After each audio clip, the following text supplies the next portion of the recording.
नमस्कार, मैं श्रुति सिंह। स्वागत है आप सभी का इनसाइड झारखंड न्यूज के इस बुलेटिन में। चलिए जानते हैं आज की कुछ खास खबरों के बारे में। खबरों की शुरुआत करते हैं राजधानी रांची से।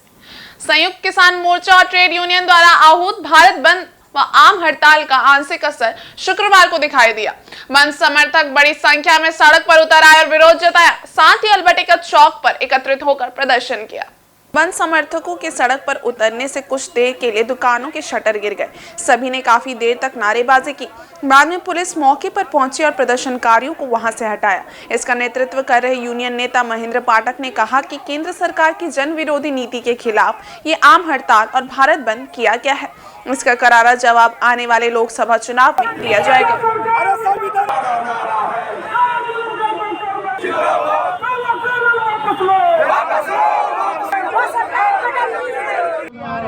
आज पूरा भारत बंद है, पूरे देश में आम हड़ताल है। कोयला सेल भेल से लेकर के बैंक LIC सारे बंद पड़ा हुआ है। केंद्र सरकार की जन विरोधी नीतियों के विरोध में जो लगातार महंगाई बढ़ रही है, लगातार तानाशाही रवैया अपनाया जा रहा है, मोदी सरकार के जो वादा खिलाफी है उसके विरोध में आज लाखों लोग सड़क पे हैं। और 2024 के लोकसभा चुनाव में यही किसान और मजदूर उनको सत्ता से बाहर करेगी। इसी के विरोध में आज पूरे देश बंद है। और संयुक्त किसान मोर्चा और संयुक्त ट्रेड यूनियन के आह्वान पर बुलाए गए भारत बंद और आम हड़ताल का असर शुक्रवार को शहर में दिखाई नहीं दिया। हालांकि सभी ट्रेड यूनियन के नेता सुबह से ही सड़क पर उतरकर केंद्र सरकार की मजदूर एवं किसान विरोधी नीति का जमकर विरोध कर रहे थे। साक्षी के आम बागान मैदान से गोल चक्कर तक विभिन्न ट्रेड यूनियन के द्वारा विशाल रैली निकाली गई। इसमें इंटक के प्रदेश अध्यक्ष सहित सभी ट्रेड यूनियन के नेता एवं कार्यकर्ता शामिल थे। इसमें शामिल लोगों ने साक्षी गोल चक्कर पहुंचकर प्रदर्शन किया, जिसमें मुख्य मार्ग अवरुद्ध हो गया और सड़क पर वाहनों की लंबी कतार लग गई। मौके पर तैनात पुलिस पदाधिकारियों ने बंद समर्थकों को समझा बुझाकर शांत कराया। इंटक के प्रदेश अध्यक्ष राकेश्वर पांडे एवं एटक के जिला अध्यक्ष अंबुज ठाकुर ने कहा कि पूर्व घोषित कार्यक्रम के तहत वे लोग भारत बंद कराने उतरे हैं। सड़क पर उतरकर केंद्र सरकार की मजदूर एवं किसान विरोधी नीति विरोध किया जा रहा है। ये एक सांकेतिक आंदोलन है। वर्तमान समय में केंद्र सरकार की तानाशाही रवैया का विरोध किसान सड़क पर उतरकर कर रहे हैं। देश के अन्नदाताओं को दिल्ली जाने की इजाजत नहीं मिल रही है। हम लोग पूरे देश में आज स्ट्राइक भी कॉल किए हैं और साथ साथ ग्रामीण क्षेत्रों में बंदी का भी कॉल किए हुए हैं। ये राष्ट्रीय स्तर पर पूरे ट्रेड यूनियन के लोग, भारत के और किसान मोर्चा के लोग मिलकर एक साथ ही आंदोलन कर रहे हैं। भारत सरकार की जो मजदूर विरोधी नीतियां हैं, किसान विरोधी नीतियां हैं, गरीबों के खिलाफ जो निर्णय लिए जा रहे हैं, उसके वजह से हम लोग विरोध कर रहे हैं पूरे देश में। और इस बार का आंदोलन बहुत जोरदार होने जा रहा है पूरे भारत में। जमशेदपुर में कई लोकेशंस में ये सब कार्यक्रम हो रहा है, पूरे झारखंड में हो रहा है। कल हम लोग वहाँ पर आदित्यपुर में मसाल जुलूस निकाले थे 5 बजे शेर पंजाब और एस टाइप एरिया में। आज यहाँ हम लोग रैली निकाल कर जाएंगे। इस तरह के कार्यक्रम कंटिन्यूअस हो रहा है और पूरे देश में बहुत जोरदार ढंग से भारत सरकार का हम लोग विरोध कर रहे हैं और हमें लगता है कि इसका फल हम लोग को दिखाई देगा आने वाले चुनाव में। इसमें महंगाई चरम पर, बेरोजगारी चरम पर और इसके साथ साथ जो सबसे देश के लिए है, सरकारी संपत्तियों को एक एक करके मोदी सरकार बेच रहा है। इसलिए आम जनता सड़क पर इस देश की हिफाजत के लिए उतरा है। जमशेदपुर शहर में हम भी मजदूरों को लेकर के और देश को बचाने के लिए उतरे हैं। और राजधानी रांची के विभिन्न चौक चौराहों में पूर्व मुख्यमंत्री हेमंत सोरेन के फोटो के साथ झारखंड झुकेगा नहीं का बैनर लगाया गया है। यदि इसे राजनीतिक तौर पर देखा जाए तो इसके मायने भी कुछ खास नजर आते हैं। प्रदेश में जहां राजनीतिक उठापटक का दौर लगातार जारी है, वहीं अब इस बैनर पर तीखी राजनीतिक प्रक्रिया होती दिखाई दे रही है। इस मामले पर झारखंड मुक्ति मोर्चा के केंद्रीय प्रवक्ता सुप्रियो भट्टाचार्य ने कहा कि इस स्लोगन के काफी महत्वपूर्ण मायने हैं। ये नारा भगवान बिरसा मुंडा, सिद्धू कान्हू एवं झारखंड के जननायकों सहित जन जन से जुड़ा हुआ है। इसमें साफ है कि झारखंड ना कभी झुका है और ना ही झुकेगा। वहीं बैनर में लगाए गए इस स्लोगन के विषय में नेता प्रतिपक्ष का कहना है कि पूर्व मुख्यमंत्री हेमंत सोरेन भ्रष्टाचार के आरोप में जेल गए हुए हैं एवं झारखंड जननायकों की शहादत के लिए जाना जाता है। इस प्रकार के स्लोगन को झारखंड के साथ जोड़कर कि उनकी शहादत को बदनाम करने का काम किया जा रहा है। देखिए, आप लोगों को बता दें कि यह नारा जन जन का नारा है। यह नारा भगवान बिरसा का नारा है। ये नारा सिदो कानू का है, शेख भिखारी का है, टिके तुमराव का है, नीलांबर पीताम्बर का है, फूलो झानो का है। इस नारे के साथ झारखंड का जन जन जुड़ा। न झारखंड कभी झुका है और न झारखंड कभी झुकेगा। और आपको मैं बता दूं कि आज से जो हम लोगों ने न्याय के लिए अहिंसात्मक चरणबद्ध आंदोलन शुरू किया है, ये अंतिम न्याय तक जारी रहेगा। और पूरे झारखंड को, ये झारखंडियों की बदनामी है। झारखंड झुकेगा नहीं। कौन होते हैं आप झारखंड के? आप हैं क्या? आप भ्रष्टाचार के आरोप में जेल गए हैं। उनको तो माफी मांगना चाहिए। भारतीय जनता पार्टी से विरोध करती है। एक चोर के साथ झारखंड का नाम का इस्तेमाल करना। झारखंड जाना जाता है धरती आबा बिरसा मुंडा जी के लिए, सिद्धू कानू, फूलो झानो, चांद भैरव, वीर बुद्धू भगत, उनके शहादत के लिए जाना जाता है। जो उस समय जब अंग्रेजों की गोलियां होती थी, उनके पास तीर कमान होता था, फिर भी उन्होंने अपने बलिदान को आगे समझा, कभी उनके सामने झुकने का काम नहीं किया। अन्याय अत्याचार के खिलाफ लड़ने के लिए उनको जाना जाता है। और आप चोरी करके और उसके साथ झारखंड के उन हमारे शहीदों को बदनाम करने का काम कर रहे हैं। ये सरासर गलत है। और मुझे लगता है कि आपको इससे को जवाब देना चाहिए कि भाई आज झारखंड झुकेगा नहीं। मतलब आप एक चोर को उसके साथ जोड़ करके झारखंड को बदनाम करने का, झारखंड के इतने लोगों के मान सम्मान, इतने लोगों के बलिदानों के साथ जो आप इस तरह का जो काम कर रहे हैं, उनको अपमानित करने का काम कर रहे हैं। झारखंड मुक्ति मोर्चा को माफी मांगना चाहिए। और इधर राजधानी रांची के अल्बर्ट चौक पर प्रदेश कांग्रेस के द्वारा सुप्रीम कोर्ट के आए फैसले का स्वागत करते हुए कांग्रेस पार्टी ने भारतीय जनता पार्टी की मोदी सरकार का पुतला दहन किया। इस पुतला दहन कार्यक्रम में प्रदेश कांग्रेस के कार्यकर्ता शामिल रहे। प्रदेश कांग्रेस अध्यक्ष ने कहा कि सुप्रीम कोर्ट का हम धन्यवाद करते हैं। जिस तरह से केंद्र सरकार ने काले धन को सफेद करने की योजना बनाई थी और जिस तरह से अपने पूंजीपति मित्रों से धन इकट्ठा किया जा रहा था, यदि इस फैसले के खिलाफ आदेश आता है तो हम इस अन्याय के खिलाफ सदन से लेकर सड़क तक आंदोलन करेंगे। सबसे पहले सुप्रीम कोर्ट का हम धन्यवाद करते हैं कि उन्होंने एक सही फैसला लिया है।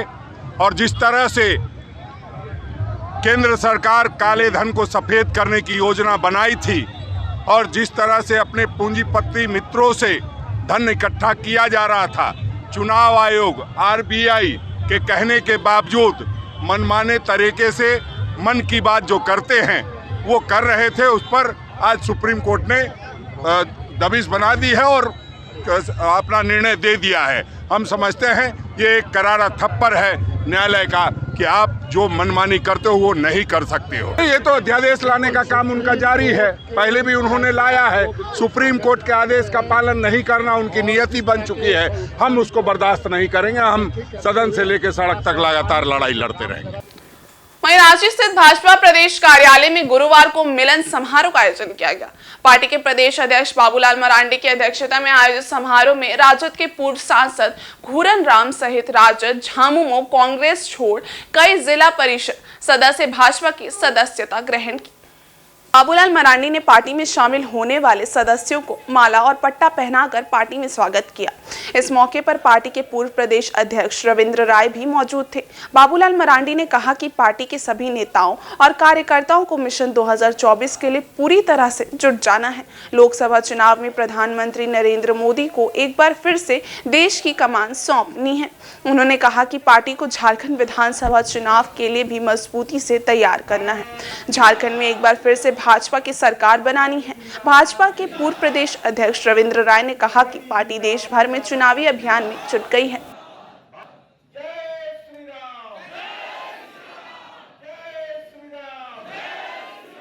आप सब लोग, जितने भी लोग यहाँ आए हैं, आप सब लोगों का भारतीय जनता पार्टी में स्वागत करते हैं, अभिनंदन करते हैं और आप सब लोगों को बधाई और धन्यवाद देता हूं। जो कि आज विशेष कुछ कहने के लिए नहीं है, क्योंकि आप मिशन 2024 अपने को पूरा करना है। मिशन 2024 आप सबको ध्यान में होगा पहला तो फिर से देश में नरेंद्र मोदी जी के नेतृत्व में सरकार बनानी है, उसमें अपने को तन मन धन से पूरी तरह से लग जानी है। दूसरा, फिर झारखंड प्रदेश में भारतीय जनता पार्टी के नेतृत्व में सरकार बनानी, क्योंकि झारखंड राज्य में पिछले 4 वर्षों से जेएमएम के नेतृत्व में सरकार चल रही थी। पहले हेमंत सोरेन के नेतृत्व में सरकार थी, लेकिन उस सरकार ने क्या किया, इस झारखंड को इन्होंने खूब लूटवाया, इनको भी लूटवाया, और उस लूटने से भी पेट भरा नहीं, इन लोगों का अलमीरा लगता है भरा नहीं, तो झारखंड के बच्चों के भविष्य को भी इन्होंने बर्बाद किया। नरेंद्र मोदी जी ने कहा गरीब जिसके पास छत नहीं है, घर नहीं है, उनको भी पक्का मकान दे रहे। और इसलिए मैं आज आप सब लोगों से कह रहा हूँ कि देश के प्रधानमंत्री नरेंद्र मोदी जी गाँव की भी चिंता करते, गरीबों की भी चिंता करते, किसानों को भी चिंता करते, मजदूरों को भी चिंता करते, और इसलिए 2024 में फिर से देश के उनको हमें प्रधानमंत्री बनाना है। उसके लिए यही संकल्प लेकर के आप सब लोग यहाँ से जाए। इन्हीं शब्दों के साथ मैं अपनी बातों को समाप्त करता हूँ। कानून अपना काम कर रहा है। मुख्यमंत्री के रूप में हेमंत सोरेन जी ने सत्ता का जो दुरुपयोग किया है, जब सिसोदिया जा रहे थे जेल, तो दिल्ली में आपके कार्यकर्ता ऐसे कर रहे थे जैसे लगता है कि वो एहसान कर रहे हैं जेल जाकर, लेकिन आज 1.5 वर्षों से जेल में हैं। मुझे नहीं मालूम, लेकिन मैं इतना जरूर जानता हूं कि भ्रष्टाचार के ऐसे घटनाएं आज की ये जो सरकार चल रही है उसी का दूसरा भाग है ये, और उन लोगों ने ऐसी ऐसी घटनाएं की हैं जो किसी भी लोकतंत्र को कलंकित करने के लिए और शर्मिंदा करने के लिए काफी है। इसलिए कानून अपना काम कर रही है, और वो यदि जेल गए हैं तो मैं यही कह सकता हूं कि कानून को अपना काम करना चाहिए। सरकार में चलाते हुए कानून के काम में दखलंदाजी सरकार न करे, इसका कानून के रक्षक जरूर ध्यान रखें। झारखंड की क्षेत्रीय राजनीतिक पार्टी झारखंड मुक्ति मोर्चा की ओर से न्याय यात्रा निकाला जाना है। इस न्याय यात्रा को लेकर शहर में बैनर भी लगाए गए हैं और पार्टी की ओर से इस न्याय यात्रा के माध्यम से अहिंसात्मक आंदोलन की तैयारी भी की गई है। इस न्याय यात्रा के विषय में झारखंड मुक्ति मोर्चा के केंद्रीय प्रवक्ता का कहना है कि पार्टी की ओर से न्याय यात्रा निकाली जानी है, जो अहिंसात्मक आंदोलन के रूप में चरणबद्ध होगा और अंतिम निर्णायक तक ही जारी रहेगा। और आपको मैं बता दूं कि आज से जो हम लोगों ने न्याय के लिए अहिंसात्मक चरणबद्ध आंदोलन शुरू किया है, ये अंतिम न्याय तक जारी रहेगा। वहीं राज्य की विपक्षी पार्टी भाजपा के प्रदेश प्रवक्ता प्रतुल शाहदेव ने इस न्याय यात्रा पर कटाक्ष करते हुए कहा कि पिछले 4 वर्षों तक अन्याय का पर्याय बन चुकी हेमंत सरकार के लिए न्याय यात्रा निकालना इस प्रदेश के साथ क्रूर मजाक है। प्रतुल शाहदेव ने कहा कि हेमंत सरकार ने आदिवासी, मूलवासी, महिला, किसान, बेरोजगार सबके साथ अन्याय किया था और अब उनकी पार्टी न्याय यात्रा निकालने का ढकोसला कर रही है। देखिए, झारखंड में अन्याय का पर्याय बन चुकी हेमंत सरकार के समर्थन में अब उनकी पार्टी के लोग न्याय यात्रा निकाल रहे हैं। इन्होंने तो आदिवासी मूलवासियों को नौकरी और बेरोजगारी भत्ता का सब्ज बाग दिखाकर उनके साथ अन्याय किया था। 32 लाख किसानों की लोन माफी का वादा था, वो भी पूरा नहीं करके किसानों के साथ अन्याय किया। महिला उत्पीड़न की संख्या को घटाने का वादा था, वो तो रिकॉर्ड पर पहुंच गया। तो महिलाओं के साथ अन्याय किया इस सरकार ने झारखंड की खनिज संपदा के साथ अन्याय किया। उसका लगातार दोहन होता रहा, इलीगल माइनिंग होती रही। 20 लाख नौकरियां हो जानी चाहिए थी 4 वर्षों में, और मात्र 13,000 नौकरियां हुई है, जैसा इन्होंने विधानसभा में बताया। तो इन्होंने बेरोजगारों के साथ भी अन्याय किया। ये तो अन्याय करने वाली सरकार थी, उसके लिए न्याय यात्रा निकाल कर ये झारखंड मुक्ति मोर्चा के कार्यकर्ता नेता अपना मजाक खुद उड़ा रहे हैं। भाजपा ने झारखंड में फाइल और फोल्डर वाली सरकार के 4 वर्षों तक भ्रष्टाचार और लूट का खेल करने वाली सरकार बताया है। भाजपा के प्रदेश प्रवक्ता प्रतुल शाहदेव ने कहा कि झारखंड में तो आकर फाइल और फोल्डर का मतलब ही बदल जाता है। बताया जा रहा है कि आर्किटेक्ट विनोद और पूर्व मुख्यमंत्री हेमंत सोरेन के बीच में जो व्हाट्सएप चैट था, उसमें लाख रुपए की डील के लिए कोड नेम फाइल और करोड़ रुपए की डील के लिए कोड नेम फोल्डर का प्रयोग किया जाता था। प्रतुल शाहदेव ने कहा कि इसी फाइल और फोल्डर वाली सरकार ने झारखंड के पिछले 4 वर्षों में 70,000 करोड़ रुपए का घपला घोटाला किया है। प्रतुल शाहदेव ने कहा कि उम्मीद है कि आने वाले दिनों में कई सफेद पोश भी इस लूट के खेल में बेनकाब होंगे। देखिए, झारखंड में फाइल और फोल्डर की सरकार चलती थी और ये कोई फाइल और फोल्डर, हम स्टेशनरी की बात नहीं कर रहे हैं। बताया जाता है कि जो आर्किटेक्ट विनोद सिंह है और जो पूर्व मुख्यमंत्री हेमंत सोरेन जी के बीच में जब भी बातचीत होती थी तो लाख रुपए का कोई डील होता था तो उसके लिए फाइल कोड नेम यूज किया जाता था, और अगर करोड़ों का वो डील होता था तो उसके लिए फोल्डर यूज किया जाता था। तो आप देखें कि किस तरीके से झारखंड को सिस्टमैटिक तरीके से पूर्व मुख्यमंत्री हेमंत सोरेन के कार्यकाल में लूटा गया है। ट्रांसफर पोस्टिंग की बोली लगती थी, खदानों की बोली लगती थी, इलीगल माइनिंग चरम पर थी। 70,000 करोड़ का घपला का घोटाला इस फाइल और फोल्डर वाली सरकार पर लगा था। बहरहाल ईडी की जांच में जो खुलासे हुए हैं, ये तय है कि आने वाले दिन में कई सफेद पोश और बेनकाब होंगे। वहीं मुख्यमंत्री राज्य वृद्धावस्था पेंशन योजना के व्यापक प्रचार प्रसार को लेकर शुक्रवार को संग्रहालय परिसर से उपायुक्त अनन्य मित्तल ने जागरूकता रथ को हरी झंडी दिखाकर रवाना किया। उन्होंने कहा कि ये जागरूकता रथ जिले के सभी प्रखंडों में जाकर आम लोगों को जागरूक करने का कार्य करेगी। उन्होंने जानकारी देते हुए बताया कि राज्य सरकार की मुख्यमंत्री राज्य वृद्धावस्था पेंशन योजना के तहत 50 साल की महिला SC/ST पुरुषों में SC/ST पुरुषों में जाति प्रमाण पत्र अनिवार्य को वृद्धावस्था पेंशन का निर्णय लिया है। पूर्व में वृद्धा पेंशन 60 की आयु के बाद मिलती थी, पर अब 50 वर्ष की आयु के बाद ही पेंशन मिलने लगेगी, क्योंकि सभी वर्ग की महिलाएं व अनुसूचित जाति जनजाति के पुरुष आर्थिक और सामाजिक रूप से पिछड़े हुए हैं। इसलिए उनके जीवन स्तर को सुदृढ़ बनाने के लिए आर्थिक रूप से सहायता की जरूरत है। मुख्यमंत्री राज्य वृद्धावस्था पेंशन योजना से प्रति माह 1,000 रुपए पेंशन दिया जाएगा। इसके लिए आवेदन करना होगा। जिले अंतर्गत 20 फरवरी से 22 फरवरी 2024 तक सभी प्रखंडों की पंचायतों में एवं शहरी क्षेत्र के सभी वार्ड में विशेष शिविर का आयोजन किया जाना है। शिविर में आवेदन देकर योजना का लाभ उठाएं। मुख्यमंत्री वृद्धावस्था पेंशन योजना की उम्र सीमा अब घट के 60 से 50 हो गई है, और इसी के लिए माननीय हमारे मुख्य सचिव महोदय के द्वारा कल VC ली गई थी। इसके आह्वान के लिए आज जागरूकता रथ को रवाना किया गया है। ये सभी पंचायतों में घूम कर लोगों को इसके बारे में अवगत कराएगा। 20 से 22 तारीख तक इसका सभी प्रखंडों में, सभी पंचायतों में शिविर किया जाना है, जिससे लोगों को जागरूकता प्राप्त होगी और वो वहाँ पर अपने एप्लीकेशन फॉर्म्स भी सबमिट कर सकते हैं। साथ ही साथ इसको 26 तारीख से हम लोग ऑनलाइन करना भी शुरू करेंगे। इसके लिए एक विशेष मुहिम छेड़ी गई है, जिसमें DPM JSLPS के सभी SHG महिलाओं को, साथ ही साथ राशन डीलर, रोजगार सेवक इत्यादि प्रखंड के सभी अधिकारियों को इसमें लगाया गया है। हम लोग मैक्सिमम एप्लीकेशंस प्राप्त करते हुए इसको 100% सैचुरेट कर सकें, यही हमारा ध्येय है। और सरायकेला खरसावां जिला के ईचागढ़ प्रखंड क्षेत्र में विधायक सविता महतो ने 7 योजनाओं का विधिवत शिलान्यास किया, साथ ही एक PCC सड़क का उद्घाटन भी किया। विधायक ने चीपड़ी में 40 किसानों के बीच पंप सेट का वितरण किया और शिलापट का अनावरण कर 5 तालाबों का शिलान्यास किया। चीपड़ी में विधायक निधि से बने एक PCC सड़क का उद्घाटन, शिलापट अनावरण कर किया।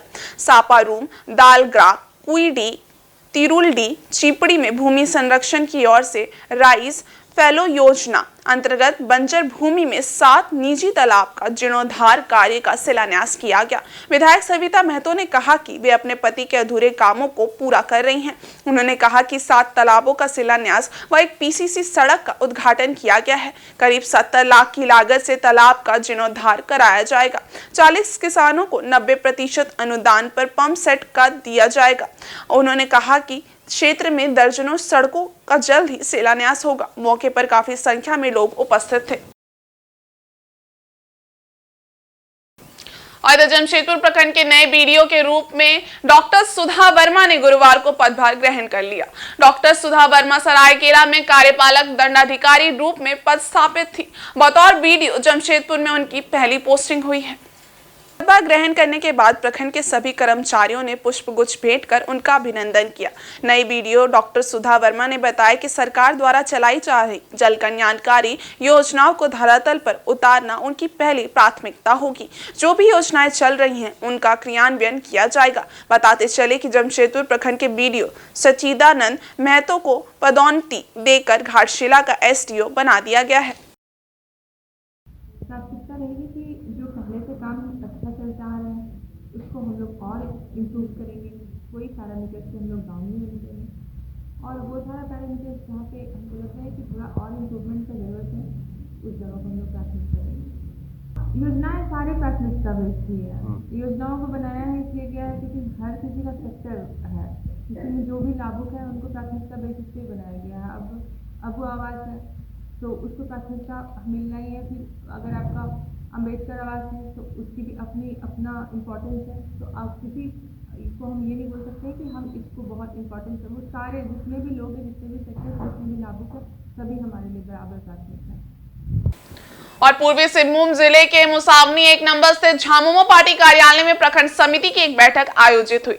इसकी अध्यक्षता प्रखंड अध्यक्ष प्रधान सोरेन ने की। इस दौरान न्याय यात्रा को सफल बनाने पर चर्चा हुई। बैठक में जिला कमेटी के निर्देश पर हेमंत सोरेन की गिरफ्तारी के विरोध में प्रखंड के 19 पंचायतों में 17 से 19 फरवरी तक चलाए जाने वाले न्याय यात्रा की तैयारी को लेकर चर्चा की गई। न्याय यात्रा के लिए केंद्रीय समिति की ओर से उपलब्ध कराई गई एलईडी वाहन को पार्टी कार्यकर्ता गांव में ग्रामीणों के बीच ले जाकर हेमंत सोरेन की गिरफ्तारी की साजिश का पर्दाफाश करेंगे। बैठक का संचालन प्रखंड सचिव सौम्या सोरेन ने किया। बैठक में केंद्रीय समिति सदस्य कान्हू सामंत, जिला उपाध्यक्ष बागराय माटी, प्रियानाथ बास्के, मुखिया आदि उपस्थित थे। प्रखंड समिति की ओर से हम लोग मुसावनी पार्टी कार्यालय में एक अहम बैठक हम लोग रखे हैं, जिसमें बैठक का मुद्दा हम लोग का है जो न्याय यात्रा हम लोग जिला कमेटी के निर्देश अनुसार हम लोग निकालने वाला है, जिसमें पूर्वी सिंहभूम जिला में अलग अलग सबको डेट दिया गया है और हम लोग का मुसावनी प्रखंड में 5 दिन का समय दिया गया है। 17, 18, 19, 20, 21 5 दिन में हम लोग का न्याय यात्रा का एक कार्यक्रम है पूरा 19 पंचायत के अंदर में, और एक दिन में हम लोग 4 पंचायत में वो एलईडी का साथ हमारे कार्यकर्ता रहेंगे, हमारे लीडर रहेंगे और 2 वक्ता रहेंगे, जिसमें हम लोग का यही नारा रहेगा कि हेमंत सोरेन जिंदाबाद। विश्व शांति के उद्देश्य को लेकर ब्रह्मा कुमारी ईश्वरी विश्वविद्यालय की ओर से हल्दी पोखर दुर्गा मंडप से भव्य शिवलिंग के साथ शिव पार्वती की झांकी के साथ कलश यात्रा निकाली गई। कलश यात्रा के दौरान लोगों को संदेश देने का प्रयास किया गया कि आप कर्मों को श्रेष्ठ रखें। कर्मों के श्रेष्ठ होने से ही सुखमय जीवन की प्राप्ति हो सकती है। परमात्मा को शुद्ध करें और सभी एक दूसरे के काम आए। कलश यात्रा के माध्यम से शिवलिंग की स्थापना के साथ विश्व शांति, लोगों में शांति का संचार हो, इस उद्देश्य को लेकर स्थानीय महिलाओं के माध्यम से कलश यात्रा निकाला गया। ब्रह्मा कुमारी ईश्वरी विश्वविद्यालय की ओर से जमशेदपुर प्रभारी रागिनी दीदी, हल्दी पोखर प्रभारी सुलेखा दीदी एवं सुंदरनगर प्रभारी आरती दीदी आदि उपस्थित रही।